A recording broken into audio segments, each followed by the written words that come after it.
Seigneur, ta parole est grande, elle demeure à jamais.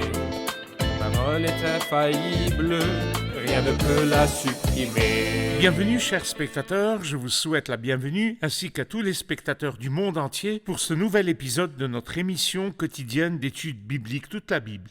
Dans cette émission, nous étudions tous les livres de la Bible, de la Genèse à l'Apocalypse d'une façon quotidienne du lundi au vendredi.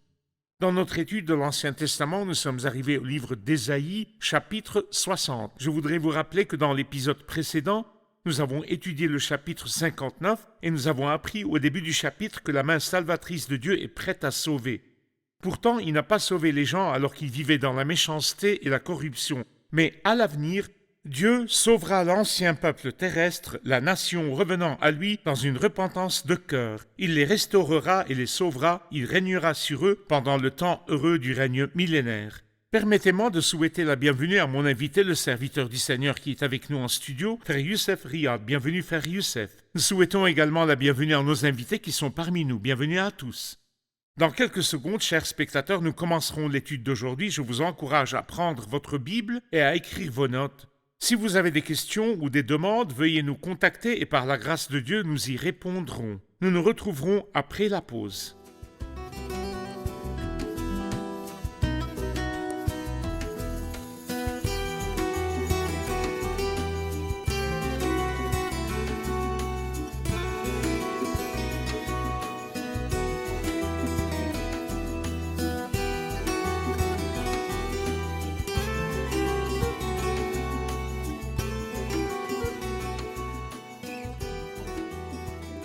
Bienvenue, Frère Youssef. À vous de même. Nous sommes arrivés au chapitre 60, l'aurore et la lumière. Après les ténèbres de la nuit, de la grande tribulation. Donnez-nous une idée sur le chapitre 60 et ses parties, ses thèmes principaux. Le chapitre 60, comme vous l'avez dit, se distingue par la lumière et par l'éclat, qui sont répétés environ 10 fois, et nous lisons beaucoup à propos de la gloire et de la joie. Tout cela est basé sur les derniers versets du chapitre précédent. En particulier le verset 20, le libérateur viendra pour Sion, pour ceux de Jacob qui renoncent à leur révolte.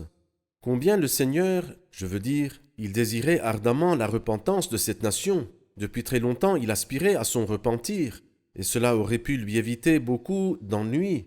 Ésaïe 48 dit « Si seulement tu étais attentif à mes commandements, ta paix serait pareille à un fleuve. » Ils auraient pu éviter toutes ces difficultés qu'ils ont vécues pendant des milliers d'années. Mais finalement, le libérateur viendra pour Sion, pour ceux de Jacob qui renoncent à leur révolte. Quant à moi, telle sera mon alliance avec eux, dit l'Éternel. Mon esprit qui repose sur toi et mes paroles, mon alliance, mon esprit, mes paroles, tous sont liés au Seigneur. Et il continue. Mes paroles, celles que j'ai mises dans ta bouche, ne quitteront pas ta bouche, ni celles de tes enfants, ni celles de tes petits-enfants, dit l'Éternel dès maintenant, et pour toujours, une belle promesse. Sur la base de tout cela vient le chapitre 60, qui nous parle de 3 idées. Du verset 1 jusqu'au verset 7, il nous parle de Jérusalem, qui reflète la gloire de Dieu. Ensuite, à partir du verset 8 jusqu'au verset 14, il nous parle du retour des fils et leur relation avec les nations. Ensuite, du verset 15 jusqu'à la fin du chapitre, c'est la gloire future de Jérusalem. Ainsi, la première partie, versets 1 à 7, Jérusalem reflète la gloire de Dieu. Oui. Je vais maintenant lire quelques versets, mais je ne veux pas vous étonner si je vous dis que ces versets, maintenant, sont devenus des cantiques qui sont chantés dans les églises à propos de l'Église et des croyants. « Lève-toi, brille, car ta lumière arrive et la gloire de l'Éternel se lève sur toi. » Certes, les ténèbres recouvrent la terre et l'obscurité profonde enveloppe les peuples, mais sur toi l'Éternel se lèvera, sur toi sa gloire apparaîtra. Des nations marcheront à ta lumière et des rois à la clarté de ton aurore. Avant d'expliquer ces paroles, je voudrais savoir à propos de qui parle le prophète dans ces versets. Est-ce à propos de l'Église ? Bien sûr, il parle de cette nation-là et particulièrement de cette ville à laquelle il avait dit ces paroles « Réveille-toi, réveille-toi, enfile ta force en guise de vêtements, Sion ».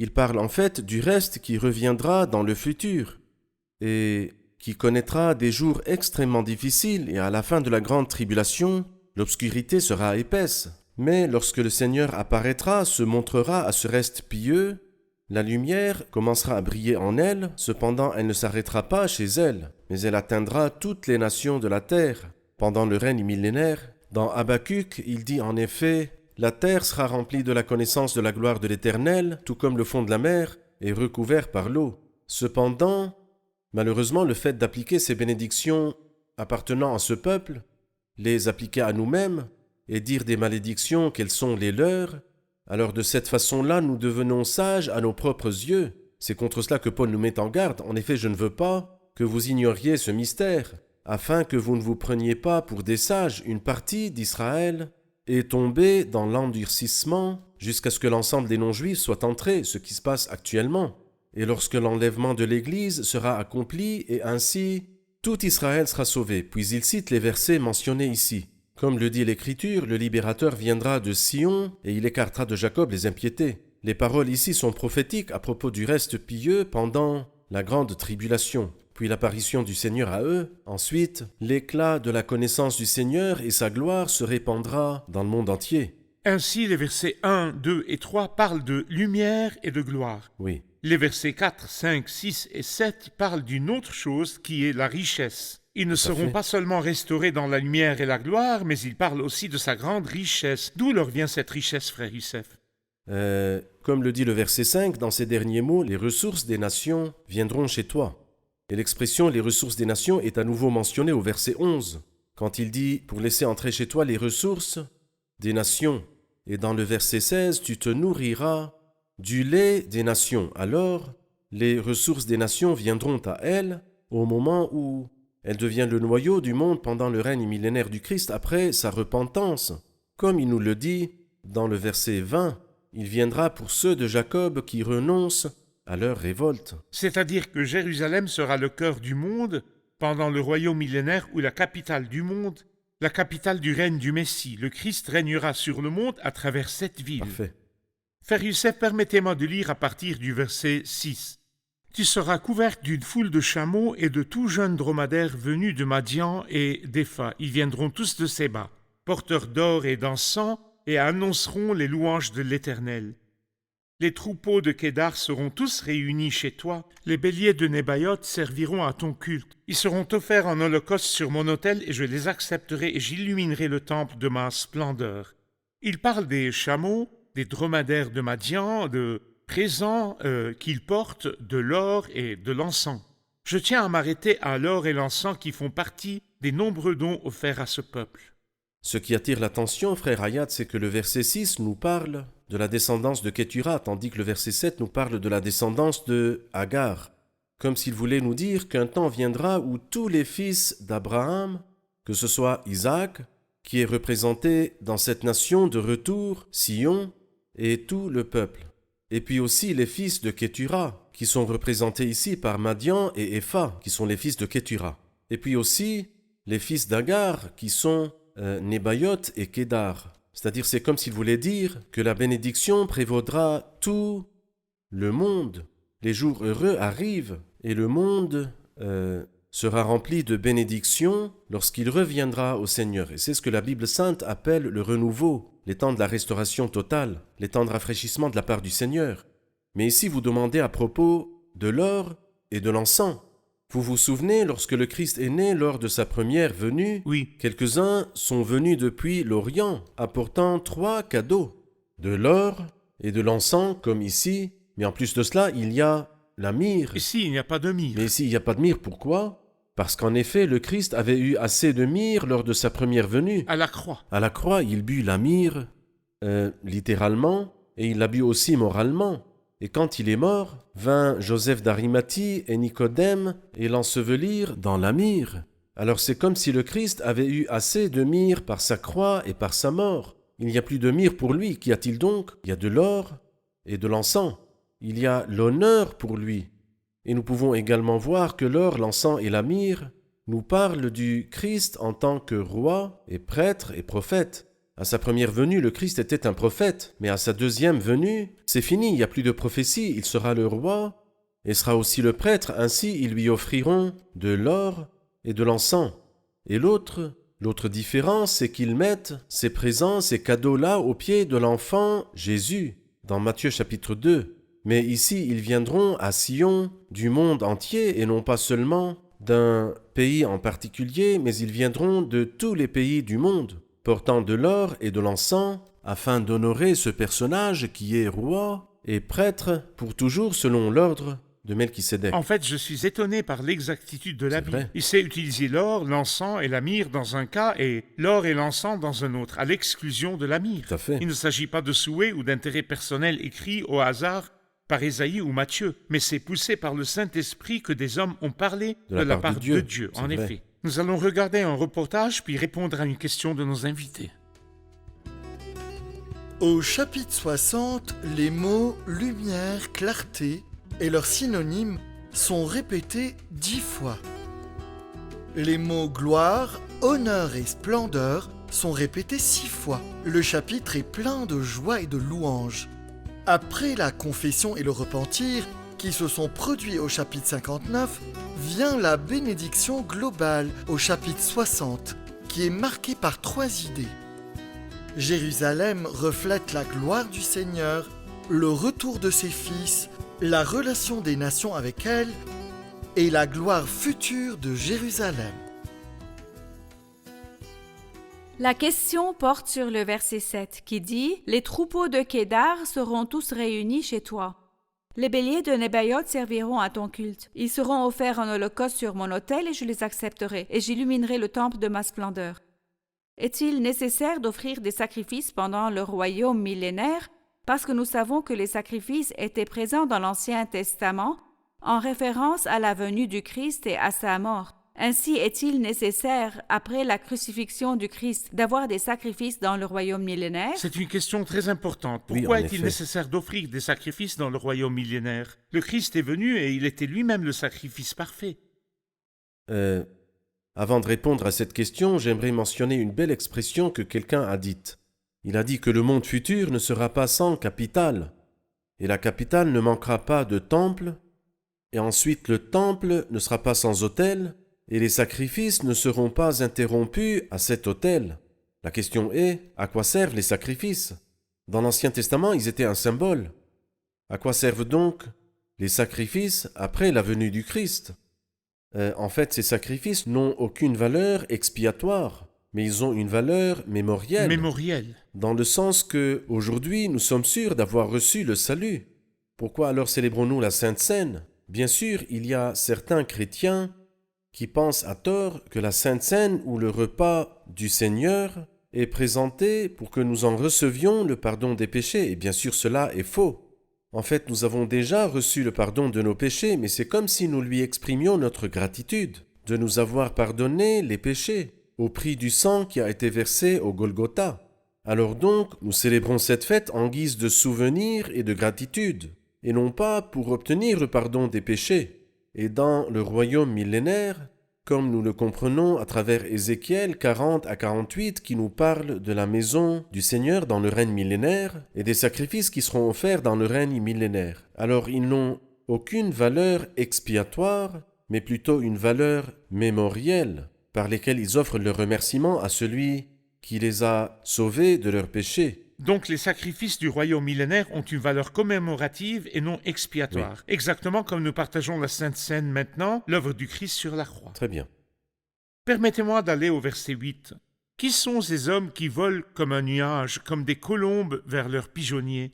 C'est que les îles placent leur attente en moi et les bateaux long courrier sont en tête pour ramener tes enfants de loin. Ils apportent leur argent et leur or en l'honneur de l'Éternel ton Dieu, en l'honneur du Saint d'Israël, parce qu'il t'a accordé la splendeur. Qui sont ces hommes qui volent comme un nuage et comme des colombes vers leurs pigeonniers au verset 8? Ceux qui ont été dispersés dans la période de la grande tribulation à cause de la grande persécution de la bête et du prétendu prophète, ils furent dispersés dans le monde entier. Alors ils sont promis de revenir. L'expression ici est comme un nuage, comme des colombes. Et moi, je dirais qu'il est très possible, à la lumière du langage courant, je dirais que Dieu va préparer un pont aérien à travers lequel il déplacera les enfants de différents endroits à Jérusalem. Qui sont ces hommes qui volent comme un nuage, comme des colombes vers leur pigeonnier? Pour ramener tes enfants de loin, ils apportent leur argent et leur or. Ils deviendront riches, mais ils consacreront toute leur fortune au Seigneur des armées, au Saint d'Israël, parce qu'il t'a accordé la splendeur. Comme le Seigneur a fait sortir son peuple d'Égypte en portant de nombreux biens, il appellera aussi son peuple du milieu des nations et ils auront d'énormes richesses. C'est vrai. Donc, C'est vrai. ce que l'on veut dire ici, c'est que les fils qui reviendront de la grande tribulation, Dieu les fera entrer dans les bénédictions du règne millénaire. Eh bien, c'est le reste pieux que la Bible sainte appelle les petits frères du Christ. Parfait. Eh bien, qui sont donc les étrangers dont il dit au verset 10 « Des étrangers reconstruiront tes murailles et leurs rois te serviront, car dans mon irritation je t'avais frappé, mais dans ma grâce j'ai compassion de toi. » Toutes les nations vont bâtir très volontiers la maison du Seigneur. Ils vont également bâtir les murs de cette ville. Et nous savons que lorsque le peuple est revenu de l'exil, il a refusé la participation des étrangers, car en fait, à cette époque, ils étaient susceptibles d'être influencés par la corruption des nations. Mais pendant le règne millénaire du Christ, toutes les nations participeront à la glorification du Seigneur, comme le disent les versets qui nous sont présentés. Dans le verset 12, il est dit « En effet, la nation et le royaume qui ne te seront pas asservis disparaîtront. » Et cela me rappelle un verset du livre de Zacharie, dans le chapitre 14. Lorsqu'il dit ces paroles, « Tous les survivants de toutes les nations venus attaquer Jérusalem y monteront chaque année pour adorer le roi, l'Éternel, le Maître de l'univers, et pour célébrer la fête des tentes. » Et ensuite il dit « Si une famille de la terre ne monte pas à Jérusalem pour adorer le roi, l'Éternel, le Maître de l'univers, la pluie ne tombera pas sur elle. » La même chose est dite ici. La nation et le royaume qui ne te seront pas asservis disparaîtront. Dans l'autre verset, quiconque ne monte pas pour adorer le roi, la pluie ne tombera pas sur lui. Bien sûr, nous avons un exemple de l'Ancien Testament. Lorsque Salomon était roi sur Israël, la reine de Saba vint à lui, une reine des nations. C'est vrai. Elle est allée vers lui, Oui. lui apportant de nombreux biens et cadeaux, ou des bénédictions et des cadeaux. C'est une image des non-juifs qui viendront pendant le royaume millénaire avec le reste qui revient. Une petite référence. Cependant, Salomon lui-même a écrit le psaume 72, dans lequel il dit que pas seulement la reine de Saba viendra, mais plutôt les gens viendront du monde entier transportant des présents au grand roi. Parfait.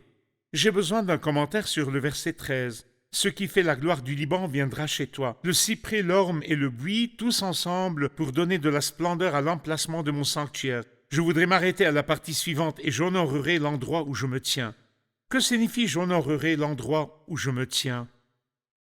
Quand il dit pour donner de la splendeur à l'emplacement de mon sanctuaire et j'honorerai l'endroit où je me tiens, bien sûr nous savons que le ciel est le trône de Dieu, mais ici sur la terre il a un temple.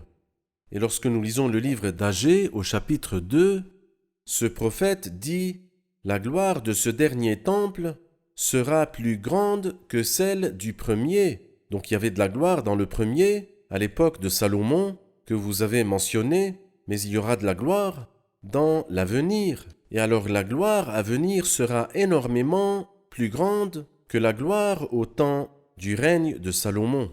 Il y avait certainement de la gloire au jour de Salomon, oui, mais la gloire qui viendra dans le futur sera beaucoup plus grande. Bien sûr, nous savons qu'Agée a dit ces paroles parce que ceux qui sont revenus de l'exil ont pleuré. Quand ils virent la maison, ils se sont souvenus du temple de Salomon qui a été construit par Salomon. Et combien il était grand comparé à celui nouvellement construit, ils pleurèrent.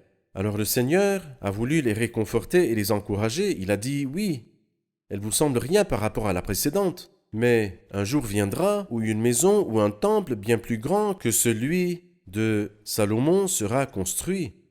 Ainsi, nous avons appris que les versets 1 à 7 concernent Jérusalem, car elle reflète la gloire de Dieu, puis les versets 8 à 14 le retour de ses fils et leur relation avec les nations, ceux qui reviendront avec eux pendant la grande tribulation.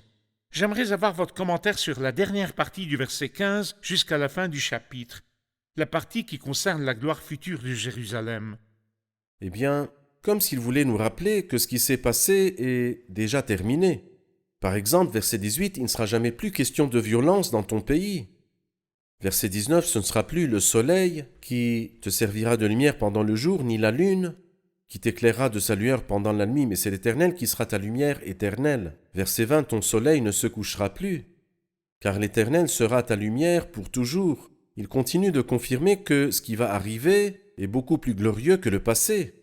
Et nous pouvons dire, non pas qu'il n'y aura ni lune ni soleil à Jérusalem dans le règne du Christ, mais qu'il n'y en aura pas besoin, parce que le Christ lui-même sera la splendeur, sera la gloire de Jérusalem. Et cela nous ramène à une prophétie que nous avons déjà étudiée dans Ésaïe 4, car tout ce qui est glorieux sera abrité. Oui. C'est-à-dire que tout ce qui est à Jérusalem sera couvert par la gloire de Dieu. Et là, il parle de la gloire future de Jérusalem. Tout le passé est mort. Il n'y aura plus question de violence. Et il n'y aura plus jamais... toutes les choses passées vont disparaître. Une chose nouvelle, plus grande et surpassant le passé va donc venir, comme nous le disent les derniers versets du chapitre. Pour continuer le verset auquel vous faites référence, le verset 18, il ne sera plus jamais question de violence dans ton pays. Bien sûr, ici, il parle du temps du royaume millénaire. Oui. Maintenant, la terre est pleine de violence, ni de destruction et de malheur sur ton territoire. Tu appelleras tes murailles salut et tes portes louange. Ici, il relie également le salut à la louange. Vous avez déjà C'est évoqué vrai. la relation entre salut, rédemption Très et bien. louange. Pouvez-vous nous les rappeler? Eh bien, la première fois que nous lisons le mot salut dans la Bible, c'est dans Exode chapitre 15. La fin d'Exode 14 et le début d'Exode 14, Moïse et les Israélites chantèrent ce cantique en l'honneur de l'Éternel. Et ensuite, dans tous les psaumes qui parlent de la mort du Christ pour racheter et pour sauver, dans tous les psaumes, nous lisons immédiatement sur la louange après avoir lu sur le salut. Par exemple, le psaume 40, « J'avais mis mon espérance en l'Éternel, et il s'est penché vers moi, il a écouté mes cris, il m'a retiré de la fosse de destruction, du fond de la boue, et il a établi mes pieds sur le rocher, il a affermi mes pas, il a mis dans ma bouche un cantique nouveau, une louange à notre Dieu. » Donc il y a le salut et la louange. Parfait, merci frère Youssef. Nous allons maintenant revoir notre épisode avec nos invités.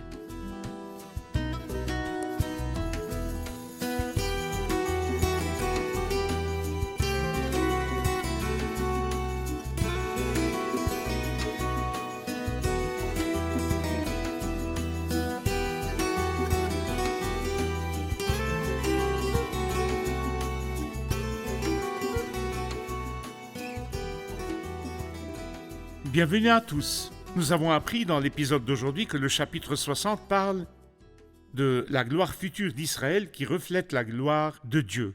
Ensuite, il parle du retour de la nation et du retour des nations avec elle aussi. Je voulais en savoir plus sur certains mots dans le verset 5 qui dit « Les ressources des nations viendront chez toi, tu seras couverte d'une foule de chameaux, de tout jeune dromadaire venu de Madian et d'Épha, ils viendront tous de Séba, porteurs d'or et d'encens, et annonceront les louanges de l'Éternel. » Il nous dit porteurs d'or et d'encens. À quoi cela fait-il référence? L'or et l'encens font référence au cadeau que les mages ont amené au Christ au jour de sa naissance. Ils lui apportèrent de l'or, de l'encens et de la myrrhe. Cependant, ici, il ne mentionne que l'or et l'encens, comme le Christ pendant le royaume millénaire aura consumé la myrrhe par sa mort sur la croix. Parfait. Donc le Christ a accompli l'histoire de la myrrhe et des souffrances sur la croix. Mais dans le futur, des cadeaux lui seront offerts de l'or car il est roi et aussi de l'encens puisqu'il est prêtre. Frère Youssef? Très bien. Parfait. Remarquons à quel point la Bible est exacte et précise lorsqu'elle sait citer une chose et ne pas citer une autre. Parmi les choses qui se produiront dans le royaume millénaire sont les sacrifices. Verset 7, « Les troupeaux de Kédar seront tous réunis chez toi, les béliers de Nébaïoth serviront à ton culte. Ils seront offerts en holocauste sur mon autel et je les accepterai et j'illuminerai le temple de ma splendeur. » Pourquoi est-il nécessaire d'offrir des sacrifices dans le royaume millénaire si le Christ est déjà venu et avait accompli l'œuvre? Les sacrifices dans l'Ancien Testament étaient des symboles de la venue du Christ. Pourquoi les sacrifices dans le royaume millénaire? Nous avons vu que les sacrifices dans l'Ancien Testament étaient des symboles. Mais dans le royaume millénaire ou dans le futur, ils ne serviront pas à l'expiation, mais à la mémoire. Exactement comme nous le faisons actuellement à l'époque de l'Église. Nous nous réunissons chaque dimanche pour partager la Sainte Seine, pour se souvenir, pas pour expier. C'est ce qui se passera dans le futur. Parfait. Les sacrifices dans le royaume du millénaire sont mémoriaux et pas expiatoires. Parfait. Très bien. Nous avons également besoin d'un commentaire sur les versets 8 et 10. Qui sont ces hommes qui volent comme un nuage, comme des colombes vers leurs pigeonniers? Nous voulons savoir qui sont-ils? Puis au verset 10, des étrangers reconstruiront tes murailles. Encore, qui sont ces étrangers? Le verset 8 fait référence au reste pieux, de retour au royaume millénaire. Les étrangers sont les nations qui reviendront avec le reste pieux au royaume millénaire. Ainsi, dans le royaume millénaire, non seulement le reste juif reviendra, mais aussi les nations avec eux. Parfait. Frère Youssef? C'est vrai. Alors ils ont fui la tyrannie du faux prophète et nous lisons ici leur voyage de retour. Parfait. Merci, Frère Youssef, que Dieu vous bénisse. Nous poursuivrons notre discussion dans le prochain épisode. Amen. Chers spectateurs, le Seigneur, béni soit son nom, est tout à fait suffisant. À la croix, il est suffisant pour moi, pour vous et même pour la nation. Lorsque le Seigneur restaurera la nation dans le futur, il le fera au prix de son œuvre à la croix. Par sa lumière, le Christ peut éclairer quiconque vient à lui s'il vient à lui. J'espère que vous, avec votre famille, vous êtes parmi ceux qui ont accepté la lumière du Christ pour que leur vie puisse briller. Je vous retrouve dans le prochain épisode par la grâce de Dieu. Que le Seigneur soit avec vous.